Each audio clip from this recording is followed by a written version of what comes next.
చేస్తారు. ఇది ఒక కైండ్ ఆఫ్ చైల్డ్ అబ్యూస్ కిందకే వస్తుంది. ఫాదర్ 4 years పాపకి మధ్యనే ఇట్లాంటి రిలేషన్ పెట్టారంటే రేపు పొద్దున వాళ్ళకి కనిపించే వాళ్ళకి కూడా అంతే చేస్తారు కదా. ఏముంది అందులో కొత్తగా?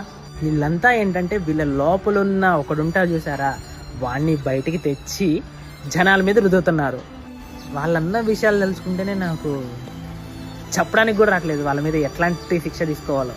సో వాళ్ళ మీద కఠినంగా చర్యలు తీసుకోవాలి. ఇంకొకసారి ఇట్లాంటిది రిపీట్ అవ్వకూడదు అంటే వాళ్ళని గట్టిగా శిక్షించాలి. వాళ్ళ మీద కఠిన చర్యలు తీసుకోవాలని మన తెలంగాణ ఆంధ్రప్రదేశ్ గవర్నమెంట్ని కోరుకుంటున్నాం. అండ్ ఇంకోటి ఏంటంటే వాళ్ళు చేసిన తప్పు వాళ్ళకి శిక్ష చేయాలి, అంతే. వాళ్ళు చేసింది తప్పు, నోటితో అయినా కంటితో అయినా చేసిన తప్పు. అండ్ ఇంకోటి ఏంటంటే వాళ్ళు ఇన్ఫ్లుయెన్సర్లు బ్రో, వాళ్ళు చెప్తే 100 మంది చూస్తారు. Stay away from dark comedy and these type of content creators call so called roasting and dark comedy content creators. వీళ్ళకి ఎంత దూరంగా ఉంటే అంత మంచిదబ్బా. వాళ్ళకి సపోర్ట్ చేసే వాళ్ళది కూడా తప్పే. వీళ్ళకి ఎంత దూరంగా ఉంటే అంత బెటర్. వీళ్ళ మీద ఏదైనా కఠిన చర్యలు తీసుకోవాలని గవర్నమెంట్ కోరుకుంటున్నాం. అంతే. జై హింద్.